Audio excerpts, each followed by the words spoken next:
They say that time heals all wounds, but in my experience, time is just a layer of dust. It settles over the things we don't want to see, hiding the jagged edges and the rotten wood until the whole structure looks solid from a distance. But all it takes is one stiff breeze, or in my case, one humid Tuesday afternoon in a cramped attic, to blow that dust away and reveal that the house has been hollow for a very long time. My name is Samuel Reed. Most people in this town just call me Sam the Postman, even though I hung up my mailbag nearly a decade ago. I'm 70 years old, I still wear the same navy blue cardigan I bought in 1998, and I ride a bicycle with a squeaky chain because I like the rhythm of it. To my nephew Mark and his wife Elena, I am a relic of a bygone era. They look at me and see a man whose world has shrunk to the size of a postage stamp. They think I'm a man who doesn't notice things. Welcome back to Dad's True Revenge. Grab your snacks, get comfortable, and remember, the people in these stories had every chance to behave themselves. They just chose wrong. Drop a comment, and be sure to subscribe. You're going to love it here.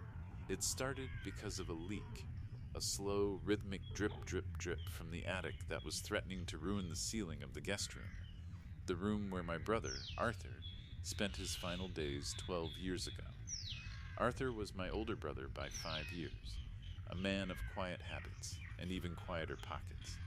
When he passed away in 2014, the family consensus was that he'd died comfortably broke. He left behind a collection of rare stamps, a shelf full of history books, and exactly $400 in a savings account. Mark, being the business-minded nephew, handled the estate. He was very efficient.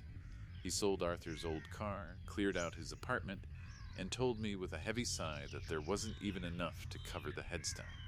I paid for the funeral myself, using my modest postal pension, while Mark and Elena complained about the administrative burden of filing the death certificate. 12 years. For 12 years, I believed that Arthur was a man who had simply been outpaced by the world.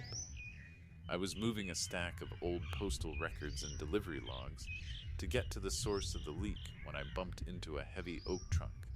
It was Arthur's trunk, the one Mark said was full of nothing but moth-eaten blankets and old National Geographics. It had sat in the corner of my attic, untouched, since the week after the funeral. I don't know why I opened it. Maybe I wanted a blanket to soak up the water. But as the lid groaned open, the smell of cedar and old paper hit me like a physical memory. And there, tucked into the silk lining of the lid, was a letter. It wasn't an old family photo or a sentimental note. It was a formal, heavy stock envelope from Sterling and Finch Asset Management. The postmark was dated April 12, 2014, 3 weeks before Arthur died. The envelope was addressed to Arthur, but the seal had been broken and then crudely taped back together with yellowing Scotch tape. My heart did a slow, heavy roll in my chest. In 40 years of delivering mail, I had a sixth sense for tampered correspondence. You learn the way tape looks when it's been applied by a hand that was shaking. I pulled out the letter. Dear Mr. Reed, it began. Following our recent audit of the Heritage portfolio, we are pleased to confirm that your 12.5% silent stake in the Northeastern Logistics conglomerate has reached its maturity. Per your instructions, the quarterly dividends totaling $18,400 per cycle will continue to be deposited into the Legacy Trust account managed by your designated power of attorney, Mark Reed. I sat down on a crate of old pipes, the air in the attic suddenly feeling very thin. $18,400 per cycle, every 3 months. I did the math in my head, a habit from years of sorting zip codes. Over 12 years, that was nearly $1 million. $1 million that was supposed to go to Arthur's care, his estate, or his only living brother. Instead, for 12 years, I had been riding a squeaky bicycle and eating canned soup, while Mark and Elena lived in a minimalist condo and drove German SUVs they claimed were leased through the business. The dust was gone now. The jagged edges were visible. Mark had told me there was no money. He had looked me in the eye at Arthur's funeral while I was writing a check for the mahogany casket and told me that Uncle Arthur really should have planned better for the end. I looked at the yellowed tape on the envelope. Mark hadn't just stolen money. He had stolen Arthur's dignity. He had let his own uncle die feeling like a burden while he sat in the background harvesting the heritage portfolio. I tucked the letter into the pocket of my cardigan. My hands weren't shaking. When you've spent 40 years delivering bad news, good news, and everything in between, you learn that the most important part of a delivery is the timing. I walked downstairs, the stairs creaking under my boots. I looked at the phone on the wall. I could call Mark right now. I could scream. I could demand the money back. But Mark is a strategic financial planner. He has lawyers. He has synergy.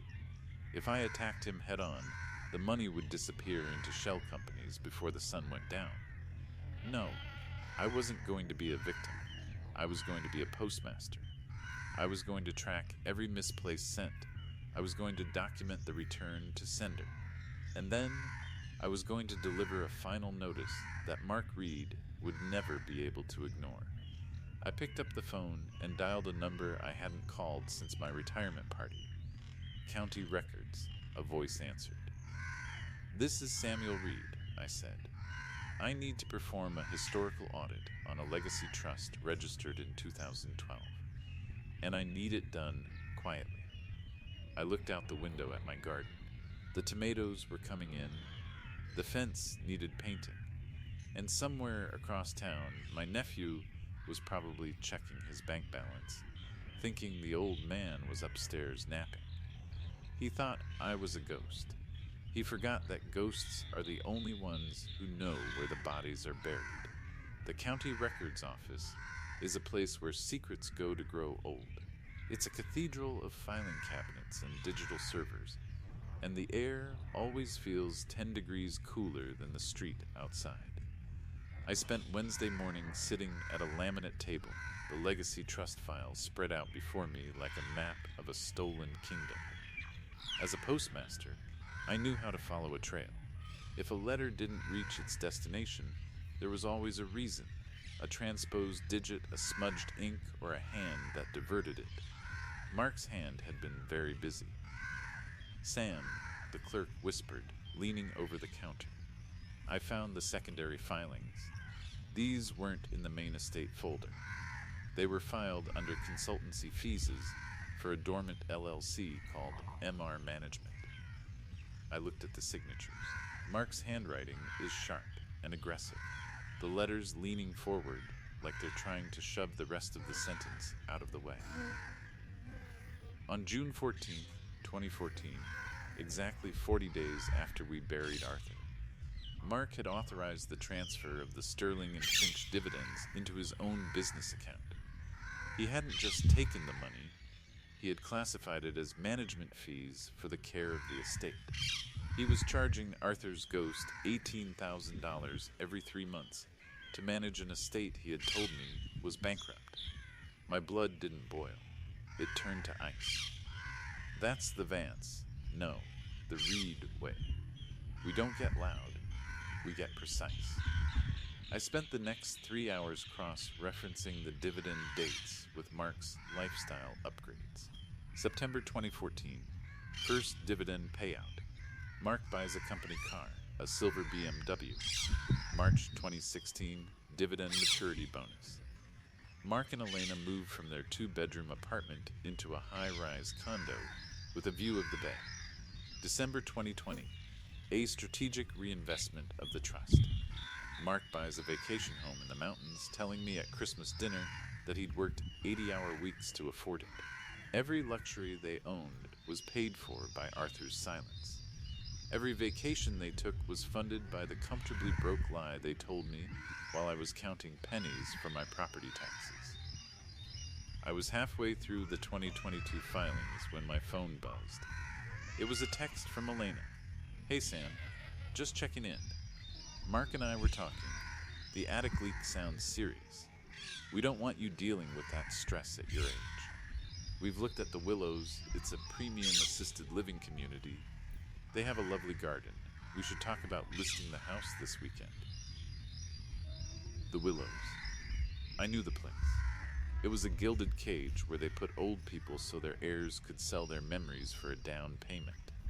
They didn't want to fix the leak, they wanted to evaporate the man under it. Not today, Elena, I muttered to the empty room. I made copies of every single transfer. I gathered the Sterling and Finch letter, the original trust bylaws, and the fraudulent management fee invoices. I put them all into a heavy-duty mailer, the kind we used for registered insured documents back at the station. Then I went to visit a man named Henry Drummond. Henry was Arthur's old accountant, a man who had retired to a small cottage by the lake. He was 84, mostly blind, but his mind was as sharp as a paper cutter. "Sam?" Henry said, squinting as I walked onto his porch. "You look like you're carrying a heavy bag. Did the post office call you back to work?" "No, Henry. I'm delivering a personal message." I sat down and pulled out the Sterling and Finch letter. I read it to him, word for word. Henry went very still. He reached for his glasses, though they didn't help much. "Arthur told me about that stake in 2012. He was terrified of it. He said, 'Henry, I don't want the family to know. Money changes people. I want it to be a safety net for Sam and the kids when I'm gone.'" "The kids," I said. "You mean Mark." "Mark was the one who came to me after Arthur's stroke," Henry said, his voice trembling. "He told me Arthur had changed his mind. He showed me a signed amendment of intent. He said the money was to be used exclusively for a family wealth fund that he would oversee. I thought you were in on it, Sam. I was in the garden, Henry. I was in the post office. I was everywhere except where the money was." "That amendment," Henry whispered. "I have a copy of the draft in my basement. Arthur never signed it in front of me. Mark brought it back pre-signed. I always felt a chill about that, Sam. A deep, deep chill. I felt the chill too. But it wasn't fear. It was the feeling of a cold case finally being solved. Mark hadn't just stolen the money. He'd forged his dying uncle's intent.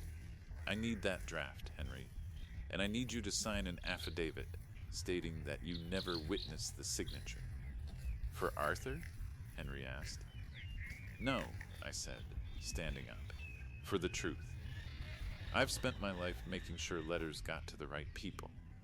This one is 12 years late, and I'm going to make sure the delivery is final." I left Henry's house with the final piece of the puzzle. Mark and Elena thought they were disrupting my life by moving me to the Willows. They thought they were clearing the last obstacle to their legacy.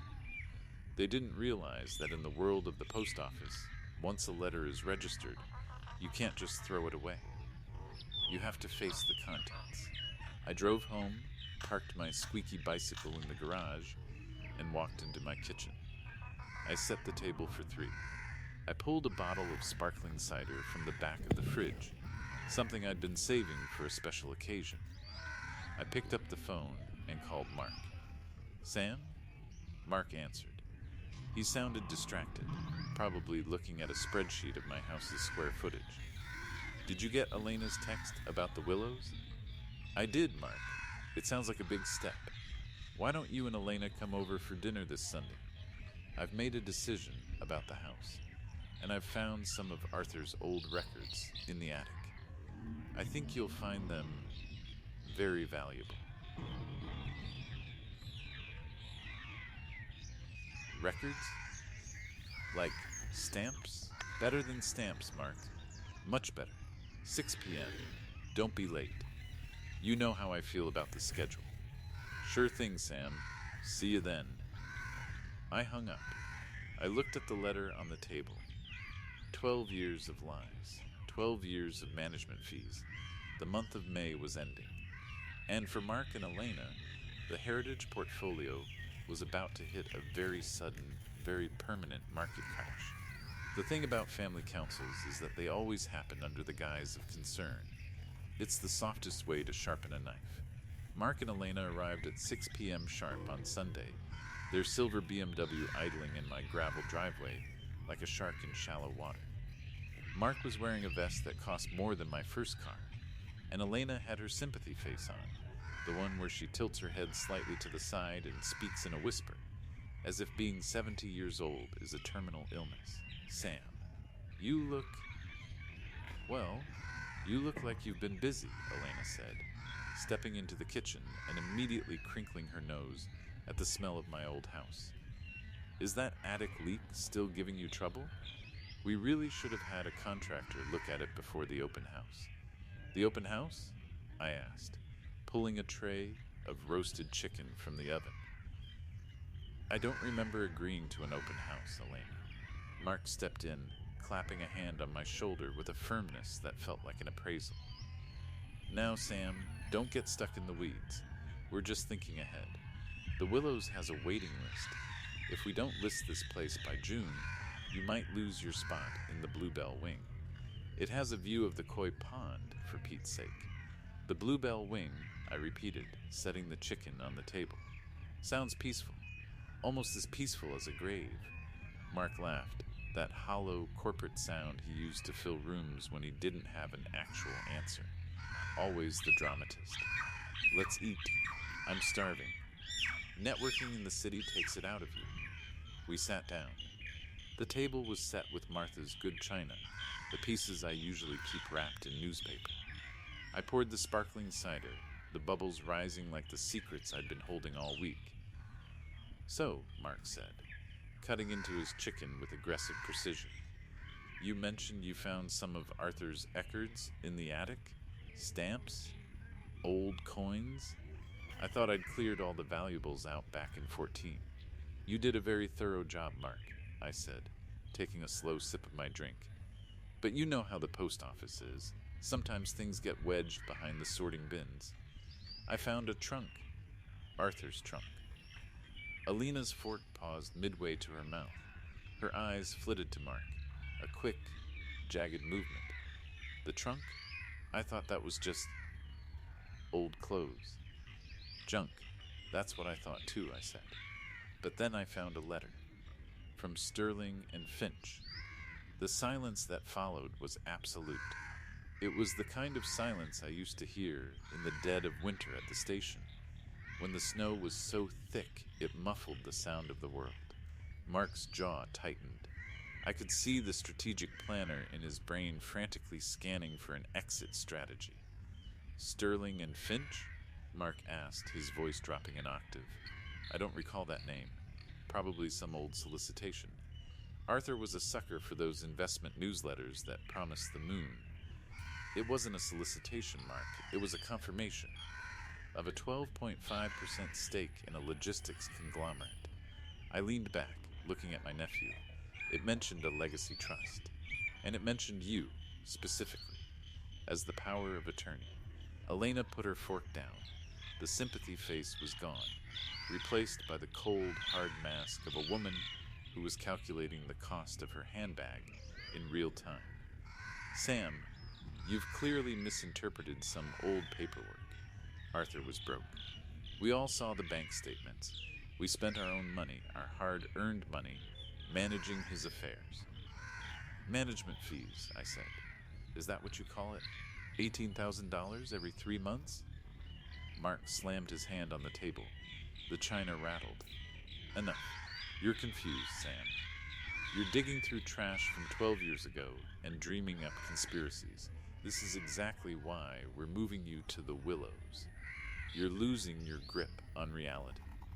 The house is being listed on Monday. We've already signed the preliminary agreement with the realtor. You signed it? I asked. On whose authority? On the authority of the successor trustee of the Reed family estate. Mark stood up, towering over me. Which is me. I have the papers, Sam. I've had them since Arthur died. You're a tenant here, a guest. and the guest's stay is over. I didn't flinch. I didn't get angry. I just reached into the pocket of my navy blue cardigan and pulled out a small digital recorder. I pressed stop. That's a lot of authority for a man who's been harvesting his uncle's ghost for a decade, I said quietly. What is that? Are you recording us? Elena hissed, standing up. This is insane. Mark, tell him he's being insane. I'm not insane, Elena, I said. I'm a postmaster, and I've spent the last 3 days doing a forensic audit. I've spoken to Henry Drummond. He remembers the amendment of intent you brought him, Mark. The one Arthur supposedly signed while he was too weak to even hold a spoon. Mark's face went from pale to a deep, bruised purple. Henry is 90 years old. He's senile. No court in the country would take his word over a notarized document. Maybe not, I said, but they'll take the word of the Sterling and Finch auditors when they realized the management fees were being funneled into a BMW lease and a mountain cabin. That's not strategic planning, Mark. That's embezzlement. And in this state, when it involves an elderly relative, it's a felony. I stood up. I felt taller than I had in years. The relic was gone. The man who noticed things was back. You're not listing this house on Monday, I said. In fact, you're not doing anything on Monday except meeting with your own lawyers. Because tomorrow morning, I'm delivering a registered letter to the district attorney. It contains the Sterling and Finch records, Henry's affidavit, and a full history of your strategic growth. Sam, wait, Mark started, his voice cracking. We can talk about this. We can adjust the trust. We can set up a fund for you, a much bigger one than Arthur intended. Arthur intended for this to be a safety net for the family, I said, walking toward the door and holding it open. Not a silk parachute for 2 people who couldn't wait for him to stop breathing. You stopped inviting me to your lives because you thought I was a ghost. Well, the ghost is done haunting the attic. He's moving into the light. Get out, I said. Elena grabbed her designer bag, her eyes darting around the room as if looking for a way to steal the china on her way out. Mark didn't move for a second.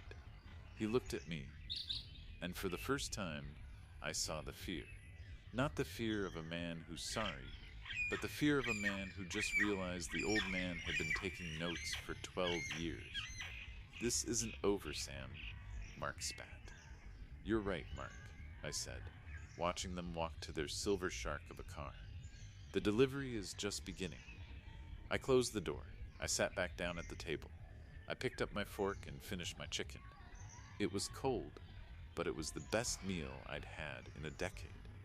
12 years of lies. 12 years of dust. Tomorrow was Monday. And I had a very important letter to drop in the blue box on the corner. There is a specific kind of quiet that fills a house after you've exorcised a decade of lies. It's not the empty silence of loneliness. It's the clean, pressurized silence of a room that's finally been ventilated. On Monday morning, I didn't use my bicycle. I put on my best pressed trousers, my retired postmaster's commemorative pin, and I drove my old truck down to the First National Bank on High Street. In my 40 years of service, I delivered thousands of bank statements, foreclosure notices, and certified checks. I knew exactly which floor held the wealth management offices and which desks were occupied by people who preferred to keep their scandals quiet. I'm here to see Mr. Henderson, I told the receptionist. Tell him it's regarding the Reed Legacy Trust, and tell him I have the 2014 Sterling and Finch maturity notice. 10 minutes later, I was sitting in a leather chair that cost more than my kitchen remodel. Mr. Henderson was a man who looked like he'd been carved out of a block of expensive soap, smooth, sterile, and slippery. He stared at the letter I'd found in the attic with the intense focus of a man looking at a ticking bomb. Mr. Reed, he said, his voice as polished as his mahogany desk. This trust has been under the management of your nephew, Mark, for 12 years. All disbursements were authorized by a power of attorney that we have on file. If there were discrepancies, they should have been raised during the initial probate. The initial probate was a stage play directed by Mark, I said, leaning forward. He told me there was no money. He told this bank I was incapable of handling the complexity of the estate. And then he spent 12 years charging the trust $18,000 a quarter for management fees. Does this bank usually allow an executor to charge 40% of a portfolio's value in fees? Henderson shifted. Technically, if the power of attorney allows for discretionary administrative costs, it doesn't, I interrupted, sliding Henry Drummond's affidavit across the desk. The original trust, before Mark amended it with a forged signature, capped fees at 2%. My brother Arthur didn't build a logistics stake so his nephew could play the stock market with a silver BMW. He built it to protect the family, specifically to protect me. I watched Henderson's eyes scan the affidavit. He reached for a phone, whispered something to an assistant, and 3 minutes later, a thick ledger was placed on the desk. This was the audit of souls. As we went through the line items, the sheer scale of the betrayal became clear. Mark hadn't just been taking the dividends, he'd been taking loans against the principal. 2018, a $50,000 educational grant for a cousin who doesn't exist. 2021, a $120,000 property maintenance fee for a mountain cabin that was registered in Elena's maiden name. 2023, a series of consultancy payments to MR Management that timed perfectly with the down payment on their downtown condo. He's hollowed it out, I whispered, looking at the numbers. Out of $1 million maturity, there was barely $300,000 left. Mr. Reed, Henderson said, his voice losing its polish and gaining a hint of genuine fear. If these amendments are indeed forged, the bank's liability in allowing these transfers is significant. We will need to freeze the accounts immediately. Don't just freeze them, I said.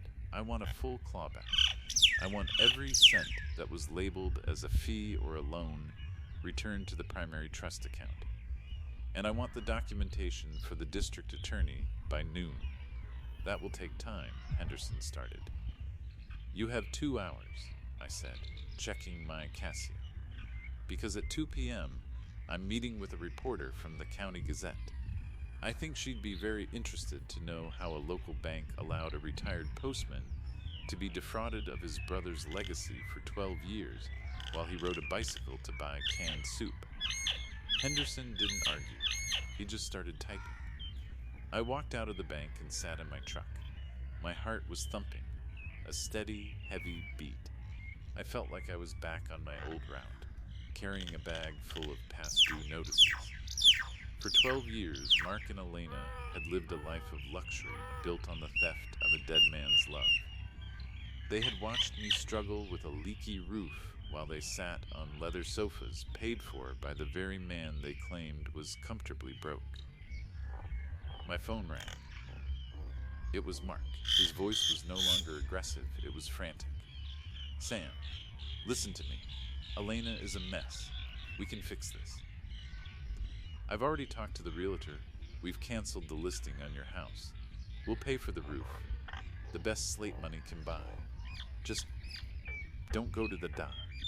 If this goes public, my firm will drop me. We'll lose everything. You already lost it, Mark, I said. The moment you taped that envelope back together 12 years ago, you made your choice. You chose the car over the uncle. You chose the condo over the brother. Sam, please, we're family.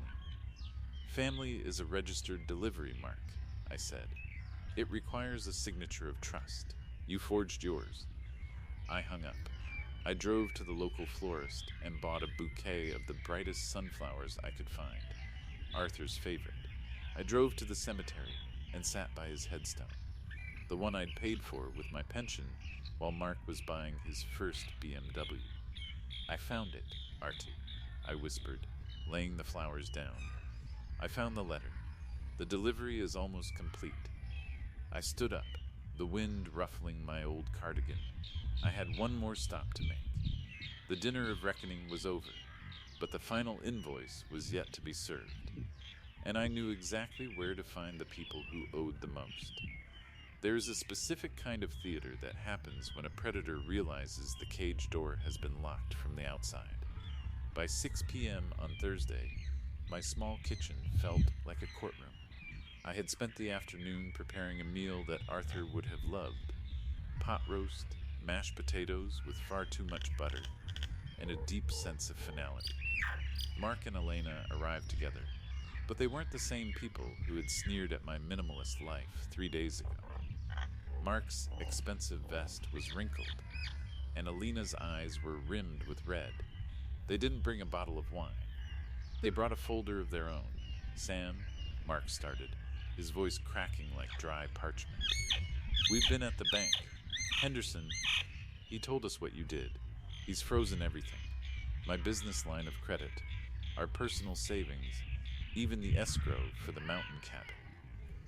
Good, I said, setting the pot roast in the center of the table. It's hard to spend money that isn't yours when the vault is actually locked. Sit down. We have one last delivery to discuss. They sat, but they didn't eat. The steam from the potatoes rose between us like a shroud. We've calculated the management fees over the last 12 years, Sam, Elena whispered, her voice trembling. It's a lot. We've sold the BMW. We've listed the condo. We can pay back the principal. Every cent. Just tell the bank it was a misunderstanding. Tell the letter was just a family dispute. I looked at her. I looked at the diamond earrings that had been bought with the dividends of a dead man's hard work. A misunderstanding is when you forget a birthday, Elena. A dispute is when you argue over who gets the silver spoons. What you did was an extraction. You treated my brother like a resource to be mined, and you treated me like the dirt on top of it. I pulled out a second folder, the one from the audit of souls at the bank. I slid a single sheet of paper across the table. It wasn't a bank statement. It was a copy of Arthur's last will, the one Mark had lost in 2014. I found this wedged in the back of the trunk too, I said. The original. The one before you amended it, Mark. Do you know what Section 9 said? The part you conveniently ignored? Mark didn't look. He knew. It said that if any beneficiary attempted to contest the trust or mismanage the assets, their entire share would be forfeited to the Reed Family Charity for Retired Postal Workers. I read aloud. You didn't just steal from me, Mark. You stole from the very people Arthur spent 40 years working alongside. Sam, please, Mark begged, reaching across the table. I'm your nephew. I'm the only legacy Arthur has left. No, I said, pulling back. You're the legacy of a lie. The legacy Arthur left is in that woods we used to walk through. It's in the letters he wrote. And it's in the dignity I'm taking back tonight. I stood up and walked to the wall phone. I dialed a number I had memorized. Detective Miller, I said, my voice steady as a heartbeat. This is Samuel Reed. The parties are at the residence. I have the recorded confession from Sunday and the forensic audit from the bank. The color left Mark's face so fast I thought he might faint. Elena let out a sharp, choked sob. You called the police? Mark whispered. To your own house? On your own family? I didn't call them on my family, I said, hanging up the phone. I called them on two people who broke into a dead man's trust and stayed there for 12 years. I'm a postmaster, Mark. I don't decide what's in the envelope. I just make sure it gets to where it's supposed to go. And tonight, the destination is justice. The sound of a siren began to wail in the distance, echoing through the quiet streets of our town. It was a lonely sound, but it was a righteous one. The pot roast is getting cold, I said, sitting back down. You should eat. I hear the food where you're going doesn't have quite this much butter." Mark looked at the door, then at me. For the first time in 12 years, he didn't look like a strategic planner. He looked like a man who had finally run out of postage. He had spent a decade thinking the old man in the attic was a ghost who couldn't hear. He was wrong. I wasn't just hearing, I was documenting. The blue and red lights began to flash against the kitchen window, casting long, rhythmic shadows across the heritage portfolio papers on the table. The audit was over. The lie was dead. And for the first time in 12 years, I didn't feel like a relic. I felt like the man who delivered the truth. The flashing lights of the patrol car eventually faded, replaced by the deep, natural velvet of a starlit night.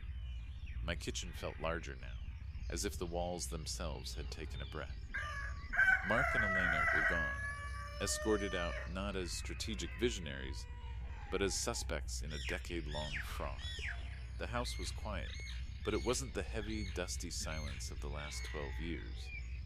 It was the silence of a clean ledger. I spent Friday morning back at the county records office, but this time I wasn't digging, I was filing. Sarah, the clerk, said as she stamped the final document.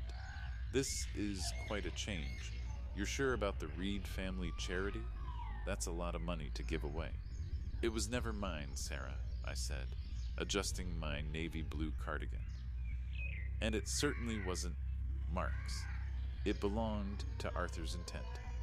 And Arthur always believed that if you have a surplus of wood, you don't build a higher fence, you build a longer table." Welcome back to Dad's True Revenge. If you've seen the end of this journey, remember, the greatest victory isn't the money you take back, it's the legacy you restore. Hit that subscribe button and share your thoughts. Who in your life thinks you're just a ghost?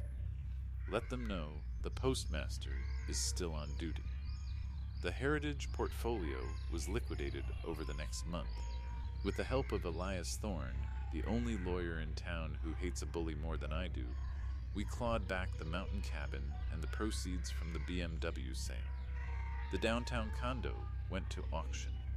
Every cent was funneled into the new foundation, the Arthur Reed Postal Relief Fund. It provides small grants for retired postal workers who can't afford to fix a leaky roof or buy their medicine. It's a safety net, just like Arthur wanted. A few weeks later, I was in my garden, finally painting that fence. The wood was thirsty, soaking up the white paint until it gleamed under the May sun. I heard the crunch of gravel and looked up. It was the mail carrier, a young man named Leo who had taken over my old route. "Certified letter for you, Mr. Reed," Leo said, wiping sweat from his brow. "Needs a signature." I wiped my hands on a rag and stepped to the gate. I signed the electronic pad with a steady hand. The letter was from the state penitentiary. It was a handwritten note from Mark. "Sam," it read, "the lawyers say I'm looking at 5 to 7 years. Alina is gone, she moved to the coast. I spend my days in the library here, sorting books. It's funny. I finally understand what you meant about the labels. Everything has a place. I'm sorry I tried to move yours. I didn't feel a surge of triumph. I just felt a quiet, somber nod of the soul." I folded the letter and put it in my pocket. I wouldn't burn it. I'd keep it in the trunk, in the attic, alongside the Sterling and Finch envelope. It was part of the record now. I walked back to my porch and sat in my old chair. The attic leak was fixed. The garden was thriving. And the bicycle? I'd finally oiled the chain. It didn't squeak anymore. It just hummed, a smooth metallic song of a machine in perfect alignment. 12 years of lies had been delivered to the dead letter office. 12 years of dust had been swept away. I looked out at the road, the same one I'd traveled for 40 years. I wasn't a relic. I wasn't a ghost. I was Samuel Reed, the man who noticed things. And as the sun began to set over the valley, casting long golden shadows across the grass, I realized that the best part of being a postmaster isn't the delivery itself. It's knowing that, in the end, every story finds its way home.